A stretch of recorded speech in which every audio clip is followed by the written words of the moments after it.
BTC बिसायख'थिया खाथि सफैनाय लोगो लोगो आरो इउपिपिएल दोलोआ गाव गावनि बिजाथिनि फारिलाइखौ फोसावखांनाय लोगो लोगोनो जायगा लायै जायगा रायजोनि जि मोनसे दोहौ बे दोहौआ दिनै सिखारनो हमदों। दिनै उदालगुरि जिल्लानि सिङाव थानाय रौता बियाबनि बिजाथि फारिलाइ जि फारिलाइयाव गोग्लैनाय गिबि सारियाव फैबाय बे फारिलाइया जा डक्टर निलुत स्वर्गियारि बिथाङा दिनै न'आव सौफैबाय। न'आव सौफैनाय लोगो लोगो रायजो राजानि बरायनाय होंगो दोंगोखौ जों बे समाव नुनो मोन्दों। रोजा रोजा रायजोफ्रा बेयाव समाव होंगो दोंगो बिथांखौ बरायदों आरो बिथांजों लोगो हमदों, बिथांखौ मान फालि गानहोदों, आर'नाइ गानहोदों आरो बिथाङा दिनै रायजोनि गेजेराव दिनै गसंनानै दङ। बिथाङा आं बिथांनिफ्राय मिथिनो हास्थायगोन, आं बिथांनिफ्राय बुजिनो हास्थायगोन। गिबि फारिलाइयाव नोंथांनि मुङा दिनै फैजेनबाय आरो रोजा रोजा रायजोफोरा नोंथांखौ दिनै बरायनो गिबियावनो आङो नैथि खेबनि थाखाय इउपिपिएल हान्जानिफ्राय रौता समष्टियाव बिजाथि हिसाबै आंखौ थिसनदों। बिनि थाखाय इउपिपिएल हान्जानि आफादगिरि बिटिआरनि चिफ प्रमद बर' सारखौ आंनि गोसो गोरबोनिफ्राय खुलुमनाय आरो सिबिनाय जासिहरो। आरो बेजों लोगोसे जोंनि इउपिपिएल हान्जानि गासैबो जि बिबानगिरि सेन्ट्रेल कमिटिनि सन्मानिय उर्खावगोरा ब्रह्म, रोनगोरा नार्जारि गासैबो बिबानगिरि बिथांमोनखौ आंनि गोसो गोरबोनिफ्राय साबायखर जासियो।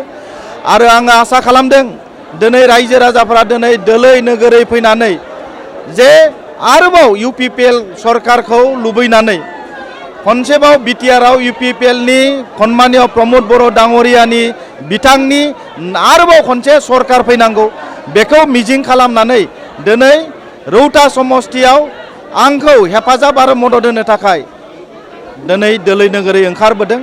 आरो आङो साबायखर जासिगोन जोंनि रौता समष्टिनि सिङाव थानाय ब्लक कमिटि, प्राइमारि कमिटि, बुथ कमिटिनि बिथांमोना दिनै गोबां खस्थ' खालामनानै रायजोफोरजों मोजां सोमोन्दो लाखिनानै थांनाय सारिथा बोसोराव रायजोफोरखौ सिबिनायाव दिनै नाजाबोबाय थादों।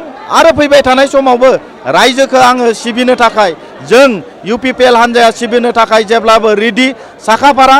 आसा खालामदों नैबे ओनसोलाव गोजोन थासारि फैनायनि उनाव जोंनि जौगानाया लासै लासै दावगाबोदों।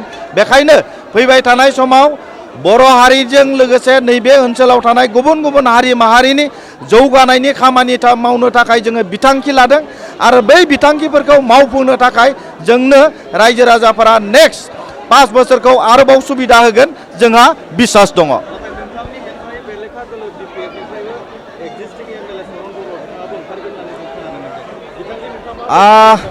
सरन बर'खौ आङो साबायखर बा हामग्लायनाय जासिगोन। बिथांजों आंहा मोजां सोमोन्दो दङ।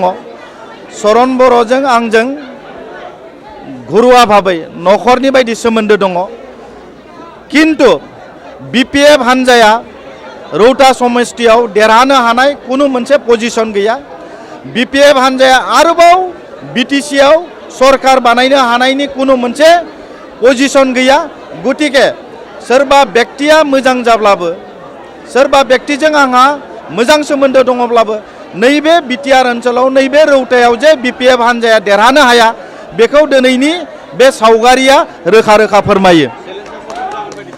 चेलेन्ज आं साफ्रोमबो व्यक्तिखौनो चेलेन्ज हिसाबै लायो। सोरबा इन्डिपेन्डेन्ट जुदि दारायो बिथांखौबो आङो चेलेन्ज हिसाबै स्वीकृति होगोन।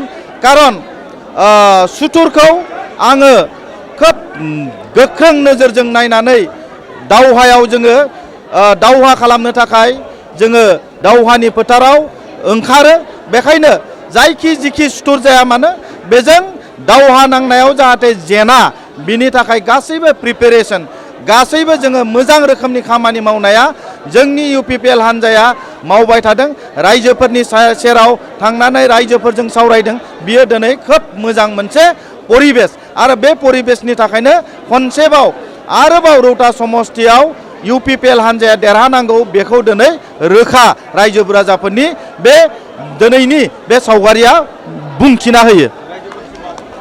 रायजोफोरनिसिम आं बेखौनो खावलायगोन जे फैबाय थानाय सेप्तेम्बर मासनि जि बिसायख'थि बे बिसायख'थियाव जाहाथे खनसेबाव आरो जोंनि मानिजाथाव चिफ प्रमद बर'खौ चिफ बानायनो थाखाय रौता ओनसोलाव आरोबाव खनसे इउपिपिएल हान्जाखौ देरहानो थाखाय ट्रेक्टरनि सावगारियाव भट होनो थाखाय गुरैयै खावलायनाय थाबाय।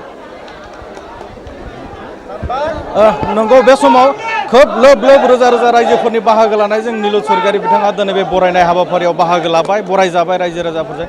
बिथाङा गावखौनो फोथायदों जे फैबाय थानाय बिटिसि बिसायख'थियाव गावनो गुबुन गावजों मोनसे चेलेन्ज खालामना रावबो देरहानो हानाय नङा, गावनो देरहासार जागोन होननानै बिथाङा फोथायनाय लादों आरो बे रायजो राजाफोरनि बाहागो लानायानो बिथांखौ बे थुलुंगाखौ होदों आरो फोरमान होदों होनना बिथाङा फोरमायदों। उदालगुरिनिफ्राय सुकुराम बर', बड'लेण्ड बुब्लि।